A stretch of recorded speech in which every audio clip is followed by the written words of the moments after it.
Prezadas e prezados, bom dia. Nesta videoaula trataremos sobre transpiração e meio ambiente. Meu nome é Fabinho Borghetti, professor do Departamento de Botânica da Universidade de Brasília. Nessa oportunidade, então, faremos uma discussão sobre o conceito de transpiração e colocaremos a transpiração das plantas no contexto ambiental, discutindo fatores determinantes da mesma, como concentração de gás carbônico, disponibilidade de água, velocidade do vento, temperatura e luminosidade. Depois faremos umas considerações finais sobre esse processo tão importante para as plantas e para o meio ambiente. O que é transpiração?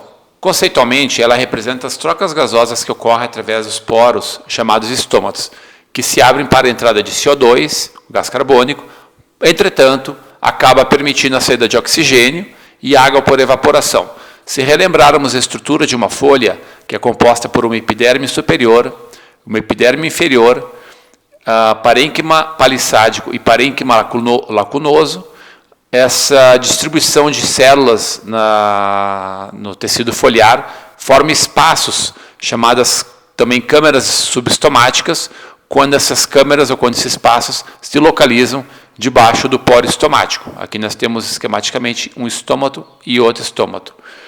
A água normalmente vem sob a forma líquida, através dos vasos do xilema, ela difunde-se, ela é transferida de célula a célula até as células do parênquima palissádico e parênquima lacunoso, e a partir das células do parênquima lacunoso, principalmente, a água sob a forma líquida acaba evaporando-se para os espaços intercelulares, para esses espaços aqui do mesofilo, que também são chamadas, como eu já disse, de câmeras subestomáticas.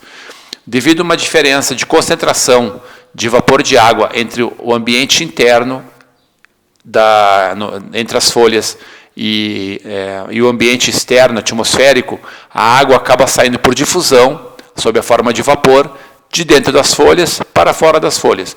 Enquanto o estômago estiver aberto, esse processo vai continuar, com a água sendo perdida para a atmosfera e, com isso, consequentemente, permitindo a entrada de gás carbônico. O oxigênio aqui não está representado, mas ele normalmente também é transferido de dentro das folhas dos espaços intercelulares para fora através de difusão. O oxigênio esse que provém da respiração das plantas e, em particular, das células do mesófilo. Bom, quais seriam então os determinantes primários da transpiração? O estado fisiológico da planta e a disponibilidade de água no meio são os principais determinantes das taxas de transpiração nos tecidos foliares. Por quê? Transpiração, como a gente pode ver nessa equação, ela é dada pela concentração de vapor de água na folha menos a concentração de vapor de água no ar atmosférico, ou seja, a diferença de concentração entre a umidade da folha e a umidade do ar vai determinar a taxa de transpiração. Quanto maior essa diferença, maior será a taxa, e se não existir essa diferença entre os dois ambientes, em teoria, não teremos transpiração. Naturalmente, que o que determina também as taxas transpiratórias são as resistências dadas por RS, que representaria o grau de abertura e fechamento estomático, um estômago totalmente aberto, ele permite máxima transpiração, enquanto que um estômago totalmente fechado, ele vai permitir mínima transpiração. E o RB representa a resistência da zona limítrofe existente entre as folhas e o meio ambiente, as folhas da atmosfera, ou seja, a presença de espinhos, a presença de pelos, a estrutura anatômica das folhas em relação ao meio, que pode fazer com que a água tenha maior facilidade ou maior dificuldade em difundir-se dos espaços intercelulares para os espaços aéreos. Ou seja, então, o controle primário da transpiração está sendo realizado pela abertura e fechamento estomático e fatores morfológicos que interferem nesse processo. Bom, o controle da transpiração pelos estômatos pode variar em torno de um valor representativo, em torno de 40% nas hidrófitas, a cerca de 99% nas xerófitas. Significa o quê? Enquanto as hidrófitas elas podem perder uma grande quantidade, um grande percentual de água a partir da evaporação direta de suas folhas, As xerófitas, em geral, elas apresentam uma camada de cera muito espessa sobre a superfície foliar, sobre a epiderme foliar e outros tecidos naturalmente, de maneira então que ela restringe bastante a perda de água por evaporação, de maneira que, consequentemente, a sua transpiração ocorre que quase exclusivamente através dos estômatos. Então, por aí, observamos que o controle estomático da transpiração é tão mais importante quanto mais seco for o ambiente de ocorrência da espécie. É importante lembrar também que a transpiração representa o principal processo biológico envolvido no ciclo de água entre o solo e a atmosfera. Ele é fundamental na formação da umidade do ar e das chuvas. Em termos de conceituação, vamos falar um pouco de evapotranspiração. Ela representa o principal mecanismo de reposição da umidade atmosférica que será retornada ao solo, à vegetação, ao ambiente através das chuvas. Então, ela é um somatório dos eventos de evaporação espontâneas e um processo físico que ocorre a partir de corpos d'água, a partir da superfície do solo, a partir das próprias plantas também, que podem evaporar água diretamente através da sua superfície, tá? Mais a transpiração controlada via estômatos, que também é mediada pelas plantas. Então, a soma da evaporação de água pelo ecossistema, mais a transpiração mediada pelos estômatos das plantas, contribui para a formação da umidade, que por sua vez então vai ser necessária para a formação das nuvens e precipitação. Essa água, voltando através das chuvas, ela vai percorrer, ela vai atravessar então a copa das árvores, será eventualmente retida, a sua velocidade será diminuída pela presença da copa, reduzindo processos erosivos. Essa água pode então ser escoada superficialmente ou percolada através do solo, atingindo as zonas mais baixas de maior umidade, e que eventualmente então vão preencher os lençóis freáticos, vão alimentar os lençóis e, por sua vez, vão retomar para os corpos de água.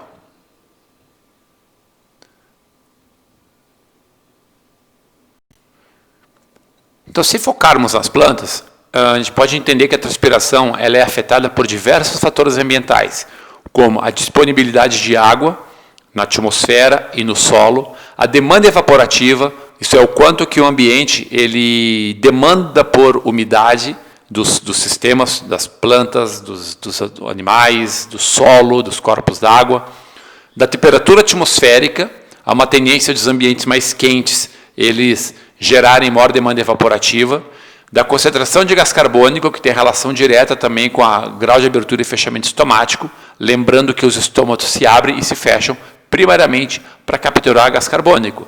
E a perda de água para o meio, digamos, é um efeito colateral indesejável pelas plantas. Mas a concentração de gás carbônico, consequentemente, então, ela é determinante do grau de abertura estomática e da transpiração. E, finalmente, a velocidade do vento, tá? Que também é um grande determinante das taxas transpiratórias. O importante é lembrar que um ponto em comum é que o comportamento estomático ele será primariamente voltado para a conservação de água na planta. Abrir para capturar gás carbônico ocorrerá se isso não comprometer o seu balanço hídrico. Isso é, a planta ela não vai abrir os estômatos caso ela se encontre sob um estresse hídrico ou um déficit de água muito negativo, de maneira então que ela não vai correr o risco de perder água ao meio simplesmente para capturar CO2. Ela precisa ter um balanço hídrico favorável para que ocorra então a fotossíntese. Quando nos referimos a alguns parâmetros climáticos no Brasil, em particular a precipitação e a evapotranspiração, encontramos que nós temos regiões no nosso país onde a pluviosidade em milímetros por dia é bastante alta, principalmente nessa região do oeste da Amazônia e na região sul do país, na região oeste de Santa Catarina, Paraná e o noroeste do Rio Grande do Sul, enquanto que existem regiões onde a precipitação é bastante menor, por exemplo, na região do Agreste e Sertão Nordestino, onde a quantidade de chuvas é bastante baixa, e nessa região também próxima ao Chaco, Paraguai e Argentina, que ocorre aqui, e próxima à Bolívia. Então, nós temos uma diagonal de alta pluviosidade cruzando o território brasileiro nessa direção e uma diagonal de menor pluviosidade, formando como que um X conectando a Caatinga com as formações mais secas, por exemplo, aqui do Chaco. Essa medida aqui em verde refere-se à evapotranspiração anual, ou seja, a quantidade em milímetros por dia da demanda evapotranspirativa. Ou seja, na região aqui central do Nordeste, existe uma alta demanda evaporativa e transpiratória, enquanto que essa parte verde aqui, a demanda evaporativa é menor. Ela depende de vários fatores, como temperatura, por exemplo. E quando a gente faz a diferença entre precipitação e evapotranspiração, temos uma medida, de certa maneira, do déficit hídrico gerado pelo ambiente. E aqui encontramos que o déficit hídrico gerado na região alta da Amazônia, onde a demanda evaporativa é baixa e a precipitação é alta, esses déficits hídricos gerados aqui são pequenos, comparados, por exemplo, aos déficits hídricos gerados na região do Nordeste. Significa aqui o quê? Que aqui nós temos uma baixa pluviosidade, uma alta demanda evaporativa, significa que o meio ambiente ele gera déficits hídricos bastante negativos nos ecossistemas. Ou seja, os ecossistemas aqui têm uma facilidade muito grande de perder água, e quando estamos focando nas plantas, dá para entender que nesse ambiente aqui as plantas têm que ter um controle transpiratório muito maior do que nessa região, por exemplo. Ou seja, aqui ela tem um risco de perda de água muito maior, de secar muito mais fácil do que nesse outro ambiente aqui. Enquanto que na figura anterior era uma medida anual, temos que sempre lembrar também que existem ambientes sazonais, como o próprio Cerrado.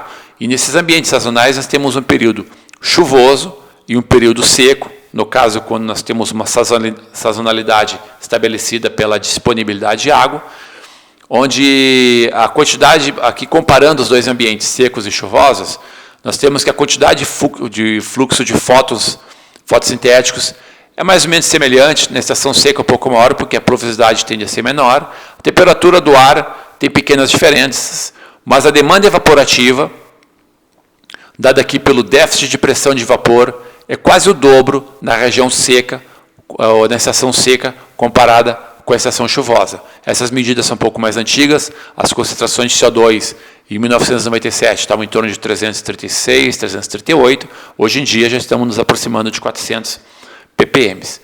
E aqui essa outra figura também está mostrando que nós temos uma certa época do ano, janeiro, fevereiro, março, abril, maio, onde a pluviosidade dada pelas colunas é maior, mas ela diminui em direção à estação seca. Temos um período de baixa pluviosidade, aqui no 96, ano 97, em torno de junho, julho, agosto. Então, em setembro, outubro, começam novamente as chuvas, aumentando a umidade do ar. Naturalmente que, durante a estação seca, a demanda evaporativa vai ser maior que durante a estação chuvosa. Ou seja, o controle estomático da transpiração tem que ser muito eficaz durante a estação seca, porque a probabilidade de perda de água e de desequilíbrio hídrico, tá, nas plantas é muito maior do que se elas se encontram na estação chuvosa. Em termos dos efeitos da concentração de gás carbônico atmosférico na transpiração, essa figura é interessante porque ela ilustra a frequência estomática, de certa maneira uma medida da densidade estomática foliar histórica, me parece que dos últimos 8.000 anos, de duas espécies europeias, Betula pendula e Betula pubescens, em resposta ao aumento global da concentração atmosférica de CO2. Observamos que, nesses dois casos estudados, a concentração de CO2 atmosférico foi crescente ao longo desse tempo, e, entretanto, a densidade de estômatos foliares foi diminuindo. Tá? Isso significa o quê? Para cada acréscimo na quantidade de gás carbônico na atmosfera, as plantas, ao invés de produzir mais estômatos para capturar mais CO2, para fazer mais fotossíntese, elas tiveram uma estratégia inversa, ou seja, elas, tendo mais gás carbônico na atmosfera, elas reduziram a síntese e a produção de estômatos na superfície, de maneira, então, que elas economizam água nesse processo. Tendo mais gás carbônico na atmosfera e as plantas abrindo seus estômatos, elas conseguem capturar uma maior quantidade de gás carbônico sem, entretanto, perder mais água com isso. Então, foi uma estratégia no sentido de conservação de água.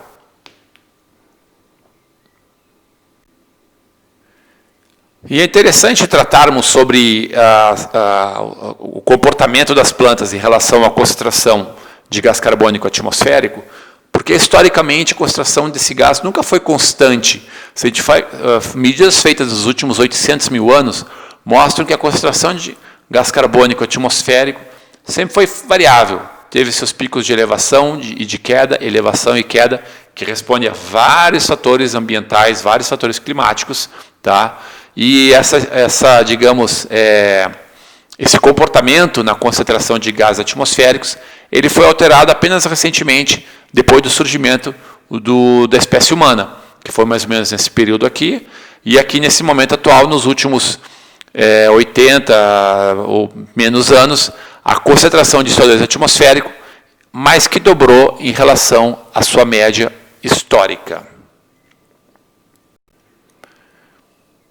E fica muito claro que essa concentração de CO2 atmosférica tem uma relação muito direta com as atividades humanas, através da agricultura, através da pecuária, através da queima de combustíveis fósseis, através da queimada de florestas.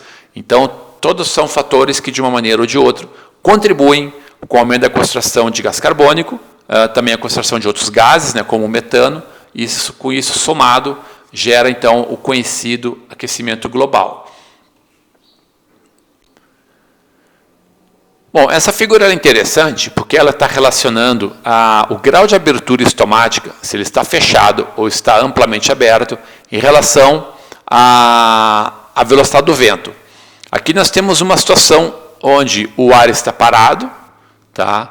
E mesmo com o estômago totalmente aberto, a sua taxa transpiratória ela é baixa, devido então àquela segunda barreira que a gente estava discutindo sobre a resistência à saída de água da planta. O ar mais parado sobre a superfície foliar, ele mantém uma umidade maior, e uma umidade maior no ambiente externo faz então com que a perda de água por transpiração seja menor. Quando o ar está em movimento, ou seja, quando a planta está num ambiente ventoso, o vento ele carrega muito dessa umidade que fica sobre a superfície das folhas, que fica sobre as plantas. Então o vento ele vai secando esse ambiente, esse ecossistema formado ao redor das plantas, de maneira que a umidade do ar relativa diminui naqueles ambientes e a taxa transpiratória torna-se muito maior. Ou seja, a planta ela perde muito mais água quando o ar está em movimento, quando existem ventos, do que quando o ar está parado, para uma mesma abertura estomática. E essas figuras relacionam a transpiração com a radiância, com a intensidade luminosa externa e com a umidade do ar.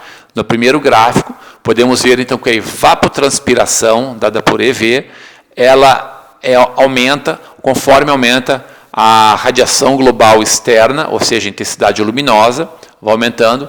Isso demanda por maior taxas transpiratórias na planta.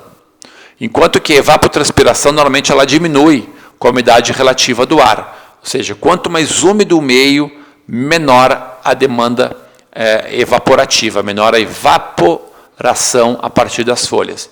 Então, ambientes mais iluminados, a intensidade luminosa maior, promove maior evaporação. Ambientes mais úmidos promovem menor evaporação.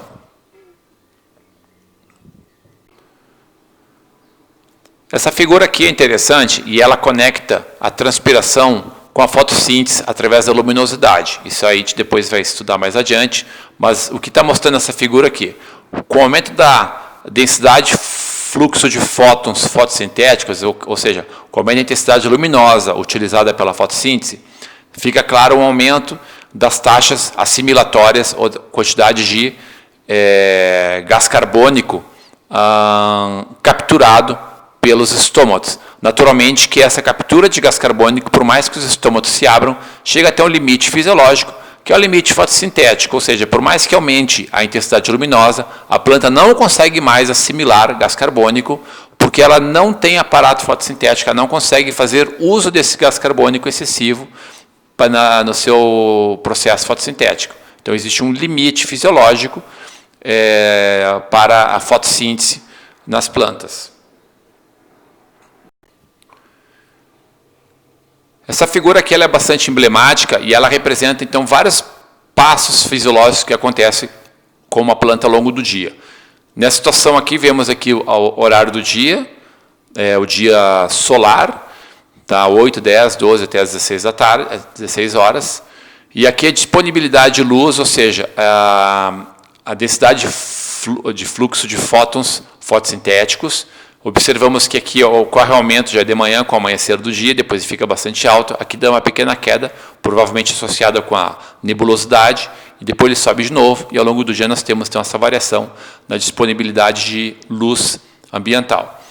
Essa figura ela considera a condutância estomática, tá? Então o quanto está passando através dos estômatos. Observamos que a condutância estomática ela aumenta, ela é máxima durante a manhã e depois ela tem uma tendência diminuindo bastante. Aqui observa-se uma redução da condutância, provavelmente associada com o ambiente menos ensolarado, né, nublado.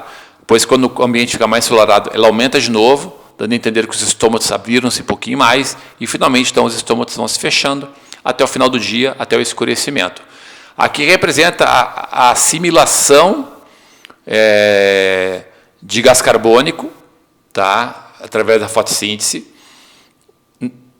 muito próxima essa assimilação de gás carbônico com a disponibilidade de luz no ambiente. Observamos até a queda na assimilação em virtude daquele momento de nebulosidade.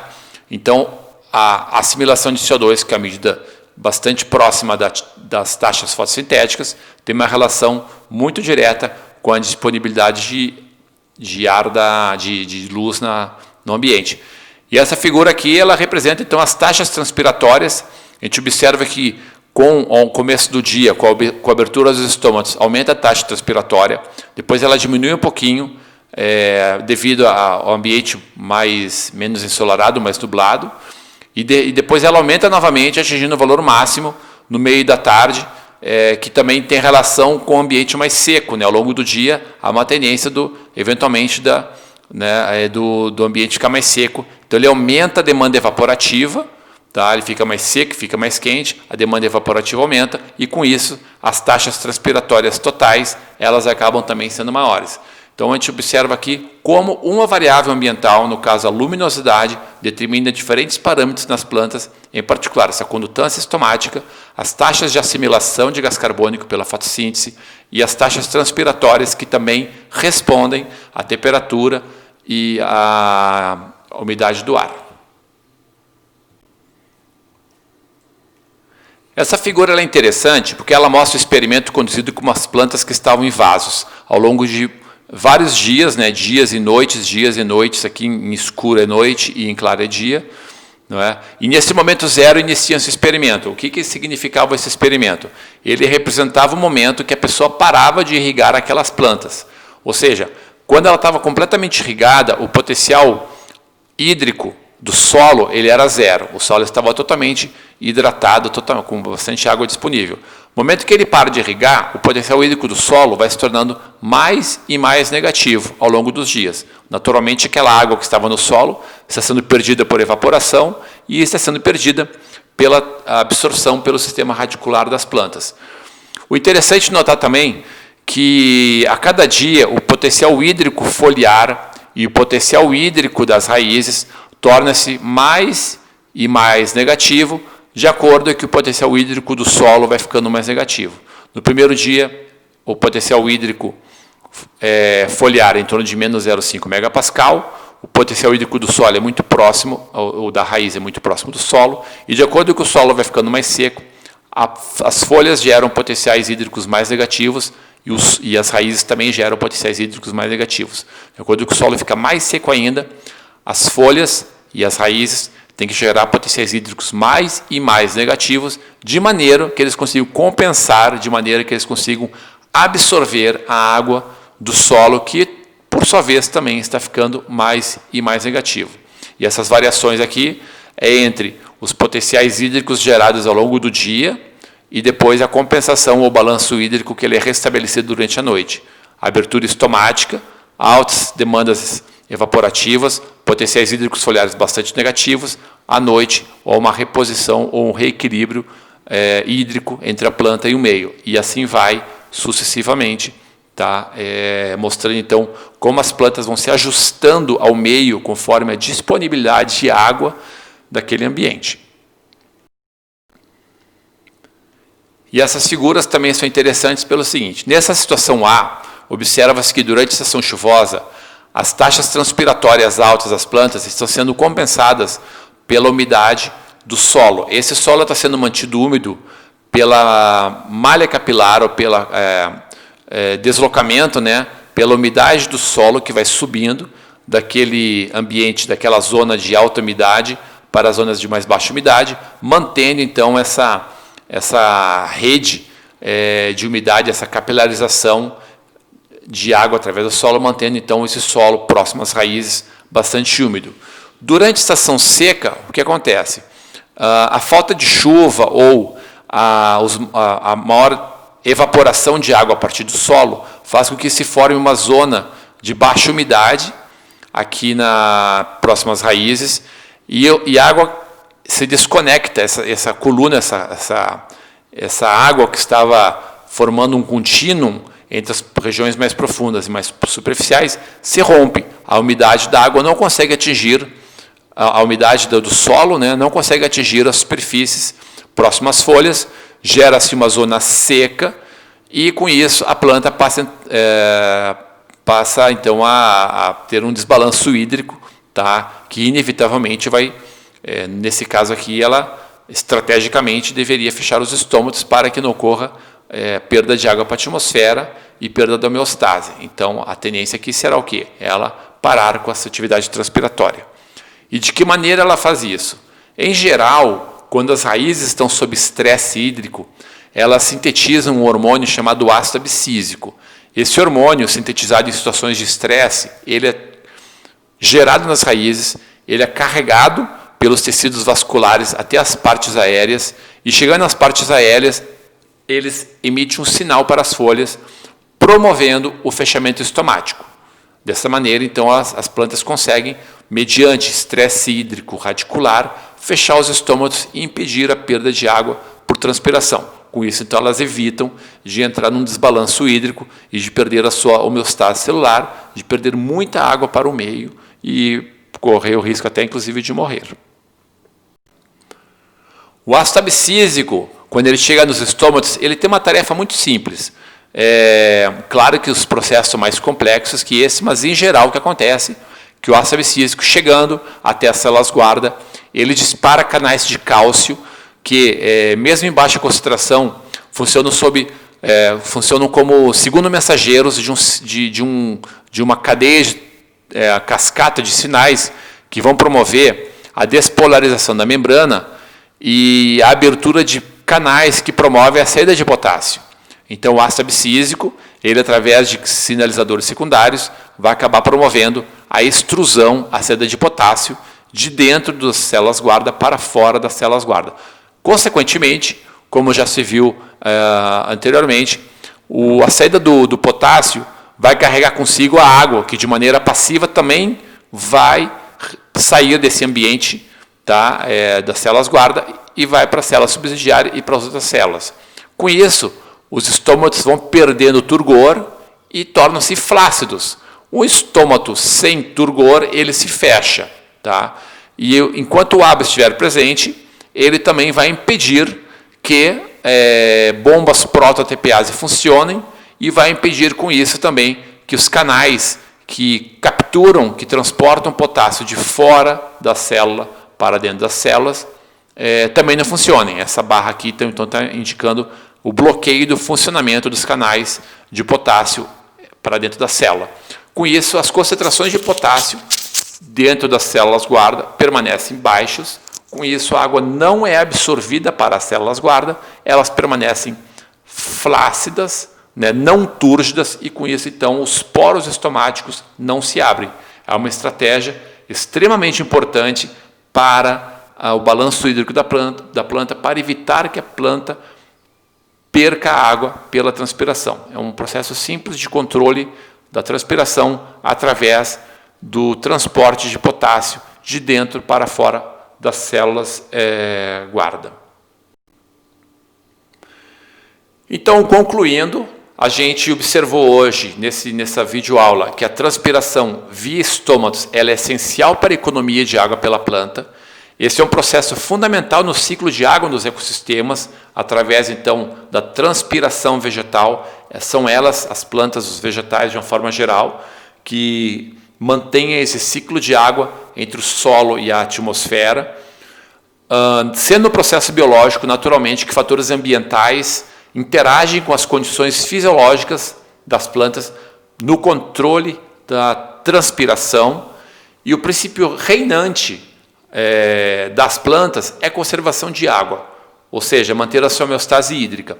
A planta ela pode estar num ambiente ensolarado, ela pode estar num ambiente com uma boa concentração de gás carbônico atmosférico para a fotossíntese. Entretanto, se não há água disponível no seu sistema radicular, ou se a demanda evaporativa é muito alta e o risco de secar é muito grande, os estômatos não vão se abrir. O princípio da planta então será pela conservação da sua água, conservação do seu balanço hídrico. Era isso que eu tinha para dizer. Muito obrigado pela atenção.